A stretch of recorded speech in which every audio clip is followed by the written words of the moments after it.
ওমা তোমার আকাশ তোমার বাতাস, ওমা বলার মানে নাকি নাম তার ময়ূক রঞ্জন ঘোষ। পেশায় একজন সাংবাদিক হলেও আচার আচরণে মলম বিক্রেতা।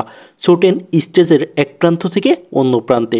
তিনি বর্তমান ইন্ডিয়ান চ্যানেল রিপাবলিক বাংলায় সিনিয়র এডিটর হিসেবে কর্মরত আছেন। তার অশ্লীল অঙ্গভঙ্গির মাধ্যমে সংবাদ উপস্থাপনের কারণে বাংলাদেশের মানুষের কাছে সে জোকার হিসেবে পরিচিতি লাভ করেছে। বাংলাদেশ সম্পর্কে বিভিন্ন তথ্য ও মিথ্যা গুজব ছড়ানোই যেন তার প্রধান উদ্দেশ্য।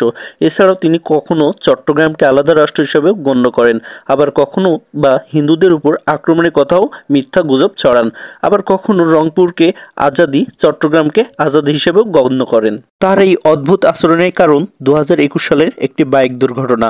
তার মাথায় প্রচণ্ড পরিমাণ আঘাত লাগে। উন্মাদ এই সাংবাদিক কখনো বাংলাদেশের জমি দখল করতে চায়, আবার কখনো বাংলাদেশের জমির টাকার ভাগ নিতে চায়।